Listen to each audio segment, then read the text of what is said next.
नमस्कार दोस्तों, मैं आर्यन। मैं आपको एक नई कहानी में स्वागत करता हूँ। कहानी कुछ इस प्रकार है। शहर की कॉलोनी में एक बुजुर्ग कपल अंकल और आंटी रहते थे। वह कॉलोनी अभी जल्द ही बनी थी, इसलिए उसमें 4 से 5 घर ही बसे हुए थे।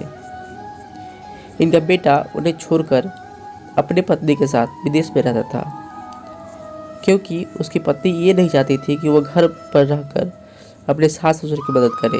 ये बुजुर्ग अंकल और आंटी जिस कॉलोनी में रहते थे, उन्हें हमेशा से यह डर रहता था कि कहीं कोई घटना ना हो जाए, इसलिए वे ज़्यादा घर से बाहर नहीं निकलते थे। लेकिन उनका यह रूटीन था कि वह हर सुबह सूरज निकलने के बाद टहलने के लिए निकल जाते थे। एक दिन दोनों रोज़ की तरह सुबह को टहलने के लिए निकले थे।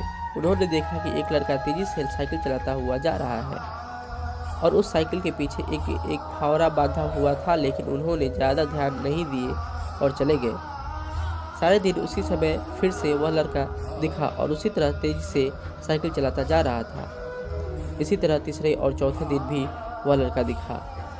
5वें दिन आंटी जी ने अंकल जी से पूछा कि ये लड़का हर रोज़ सुबह इसी समय तेजी से साइकिल चलाते हुए जाता है। उससे लगता है कि कुछ गड़बड़ है, कहीं ये लड़का कोई गलत काम करने तो नहीं जा रहा है।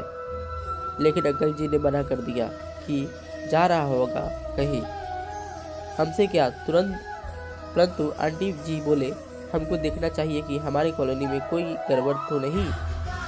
अंकल जी बोले, ठीक है, अगले दिन हम इस लड़के का पीछा करेंगे और देखेंगे कि ये कहाँ जा रहा है। अगले दिन सुबह वो लड़का फिर से तेजी से साइकिल चलाता, उनके पीछे अंकल और आंटी जी भी गई। उन्होंने देखा कि थोड़ी दूर जाने के बाद वो लड़का एक पेड़ के पास साइकिल खड़ी कर उसी पेड़ के पास थोड़ी सी खाली जमीन पड़ी थी और उसे खोदने लगा। अंकल और आंटी जी भी कुछ देर तक देखते रहे कि ये लड़का क्या कर रहा है, लेकिन लड़का जमीन खोदे जा रहा था। कुछ देर बाद उन्होंने लड़के से पूछा कि आप ये ज़मीन क्यों खोद रहे हो।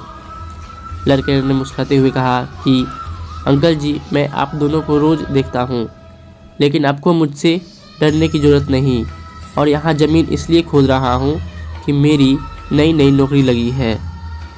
अंकल ने पूछा, कहाँ नौकरी लगी है? ऐसा कौन सा काम है जिसमें ज़मीन खोदनी है? लड़के ने कहा, मैं बड़े दिन से बेरोज़गार था, फाइनली मुझे फार्म हाउस में काम मिला है और उन्हें ऐसे लड़के की ज़रूरत है जिसे काम करने का अनुभव, और मेरे पास कोई भी अनुभव नहीं है। इसलिए मैं रोज़ यहाँ फव्वारा लेकर आता हूँ और ज़मीन खोदने की प्रैक्टिस करता हूँ, ताकि जैसे ही नौकरी पर काम शुरू हो उसमें हमें निकाल ना दिया जाए। इसलिए रोज़ाना मेहनत कर रहा हूँ, कोशिश कर रहा हूँ। उस लड़के की बात सुनने के बाद अंकल और आंटी जी ने लड़के को आशीर्वाद दिया और बोला, बहुत ही बढ़िया बात है, प्रयास ही ज़िंदगी में सब कुछ है। यह छोटी सी कहानी ज़िंदगी में बहुत बड़ी बात सिखाती है। तो अगर हमें सक्सेस होना है तो सक्सेस के लिए सबसे ज़रूरी चीज़ है कि हमें लगातार मेहनत, कोशिश और प्रयास करनी होगी, तभी हम जीवन में सफल होंगे। कहानी अच्छी लगी तो हमारे चैनल को सब्सक्राइब कर लें। धन्यवाद।